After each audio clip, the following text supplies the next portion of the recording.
आज जो टॉपिक हम स्टार्ट करेंगे वो सेक्शन 3 है मोमेंट्स का, ठीक है।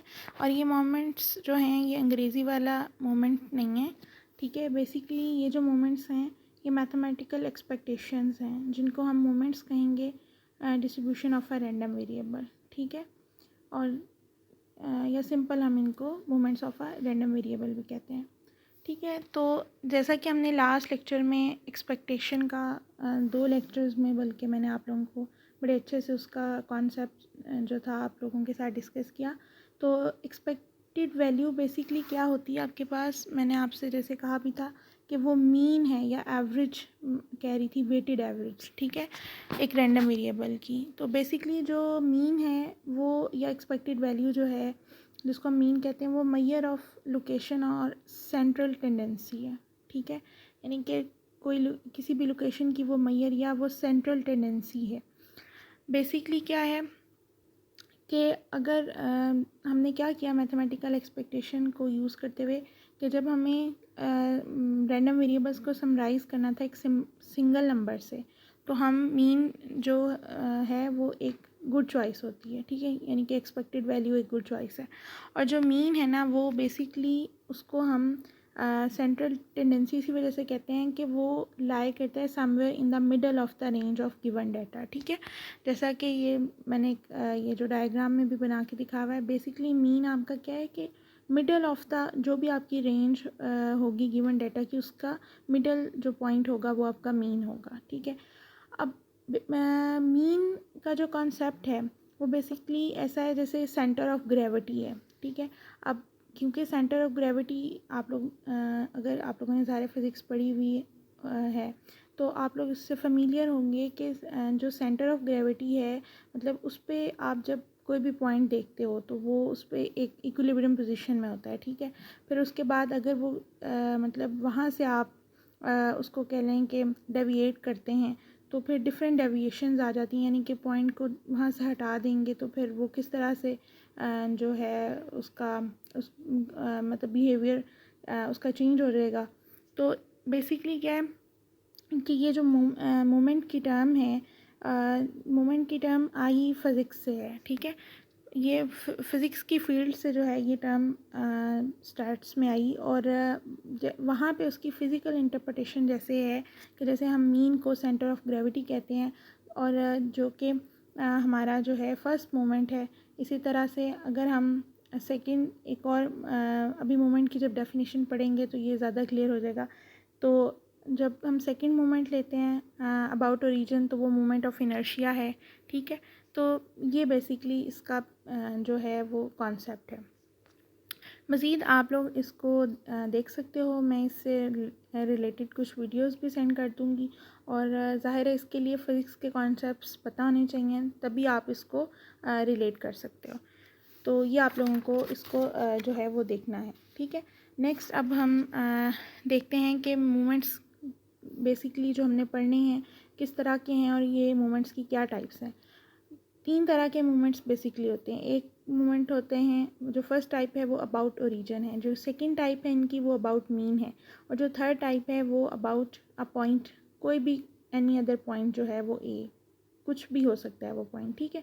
और यहाँ पे मैंने उसको जो डिनोट किया है हर मोमेंट को म्यू आर प्राइम से, म्यू आर से और म्यू आर डबल प्राइम से, ठीक है।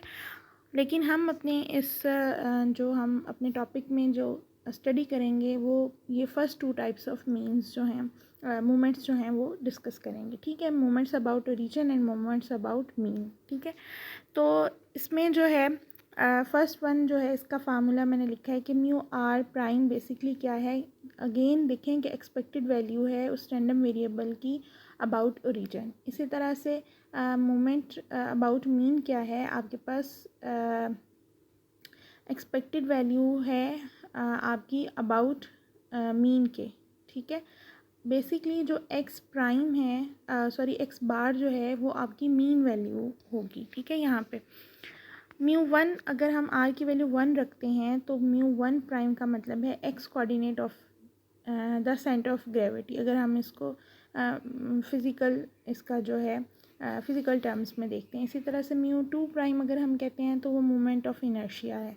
मज़ीद इनको इस तरह से भी देखा जा सकता है कि ये बेसिकली अब क्या है, ये होते हैं हमारे पास क्या है कि ये डिस्टेंस होते हैं, ठीक है। डिस्टेंस फ्रॉम ज़ीरो जो है या ओरिजिन हम उसे कहते हैं, तो वो हमारे पास क्या है, म्यू वन प्राइम आता है, ठीक है।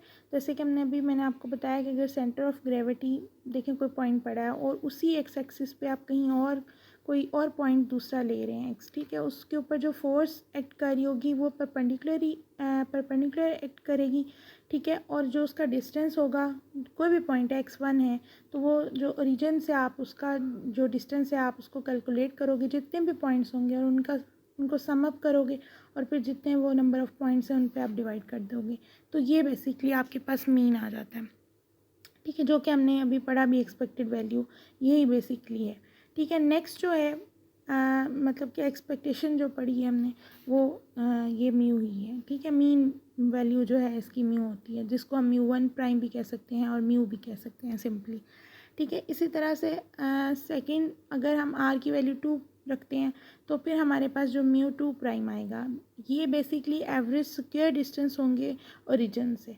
ऑब्वियसली जब ये हम स्क्वायर ले रहे हैं और डिस्टेंस का आपको पता है कि जब स्क्वायर लेंगे तो किस मतलब हमारे पास ये सर्कल बनेंगे, ठीक है। और जब भी ज़ाहिर सर्कल बनेंगे तो ऑब्वियसली यहाँ पे मोमेंट ऑफ इनर्शिया का जो है वो कॉन्सेप्ट आ जाता है। तो जो हमारे पास इसमें जो है, अब हम देख लेते हैं कि इनकी डेफिनेशंस क्या हैं। डेफिनेशन 2 है पेज 122 पे कि आर्थ मोमेंट अबाउट ओरिजिन जो है एक रैंडम वेरिएबल एक्स का, उसको हम म्यू आर प्राइम से डिनोट करेंगे और ये एक्सपेक्टेड वैल्यू होगी ऑफ एक्स आर की, ठीक है। जाहिर है कि म्यू वन प्राइम जैसे मैंने आपको कहा था तो वो आपका एक्स वन होगा, जिसको हम एक्स भी कहते हैं, ठीक है। तो वो आपका एक्सपेक्टेड वैल्यू ऑफ एक्स जो है वो बेसिकली आपकी मीन वैल्यू है, ठीक है। और बुक पे यहाँ पे एक मिस्टेक है कि यहाँ पे एक्स प्राइम लिखा हुआ है जबकि यहाँ पे एक्स आर होना चाहिए, ठीक है। तो ये आप लोग इसको काइंडली ठीक कर लीजिएगा। और ये इसका फार्मूला है, ठीक है। हमने एक्सपेक्टेड वैल्यू के फार्मूले से ही इसको जो है हम लेके आए हैं, ठीक है। नेक्स्ट जो है ये ज़ाहिर है एक्स जब डिस्क्रीट होगा तो ऑब्वियसली समेशन आएगी और अदरवाइज जब कंटिन्यूस होगा तो हमारे पास इंटेग्रल आ जाएगा। तो इसमें तो ऐसा कोई इशू नहीं है, ठीक है, ये आप लोगों को समझ आ जाएगा। नेक्स्ट है अगेन वही बात कि अगर आर की वैल्यू ज़ीरो रखते हैं तो वो हमारे पास म्यू नॉट आएगा, ठीक है, जो कि म्यू नॉट प्राइम आएगा, जिसकी वैल्यू ज़ाहिर है क्योंकि वो कांस्टेंट हो जाएगा, एक्स की पावर 0 1 हो जाएगा, तो 1 की एक्सपेक्टेड वैल्यू आपको पता है कि किसी भी कांस्टेंट की एक्सपेक्टेड वैल्यू वो कांस्टेंट ही होता है, ठीक है। तो आर की वैल्यू जब हम 1 रखेंगे तो वो हमारे पास ई की पावर ई ऑफ एक्स 1 हो जाएगा, जिसको मैंने अभी आपको कहा कि वो basically expected value of x है, ठीक है। तो जिसको हम मीन वैल्यू भी कहेंगे, ठीक है। अब यही उसने कहा है कि जो म्यू वन प्राइम है वो बेसिकली मीन है डिस्ट्रीब्यूशन फंक्शन ऑफ एक्स और simply the mean of x, ठीक है। तो और इसको हम म्यू वन प्राइम को म्यू से भी डिनोट करते हैं, जैसे मैं आपको पहले भी बता चुकी हूँ, ठीक है। नेक्स्ट है कि कुछ जो स्पेशल मोमेंट्स जो अब हम नेक्स्ट अब डिस्कस करने जा रहे हैं वो हमें बेसिकली क्या बताएंगे, वो हमें जो है बताएंगे कि किस तरह की शेप बनेगी डिस्ट्रीब्यूशन ऑफ रैंडम वेरिएबल की, और ग्राफ जो प्रोबेबिलिटी डिस्ट्रीब्यूशन या प्रोबेबिलिटी डेंसिटी के ग्राफ्स हम बनाते हैं, ठीक है, उनकी शेप्स कैसी होगी। तो ये बेसिकली हमें आप कह सकते हैं कि ये हमें एक आइडिया देते हैं उनकी शेप्स के बारे में। तो डिफरेंट जो मूवमेंट्स होंगे अबाउट मीन, तो आर्थ अगर मूवमेंट की ज़ाहिर हम बात करेंगे, हम एक जनरल बात करेंगे, तो यहाँ पे आर लिया हुआ है, nth ले लें उससे कोई फ़र्क नहीं पड़ता, लेकिन ज़ाहिर है कि ये हम इसमें आर लेके चल रहे हैं। तो आर्थ मूवमेंट अबाउट द मीन क्या होगा, उसको हम म्यू आर से डिनोट करेंगे, वो बेसिकली एक्सपेक्टेड वैल्यू होगी एक्स माइनस म्यू की, ठीक है, और एक्स माइनस म्यू की पावर आर की, ठीक है। और अगेन फार्मूला वही है, जैसे हमने एक्स आर था वहाँ पे, यहाँ पे एक्स माइनस म्यू की पावर आर हो जाएगा।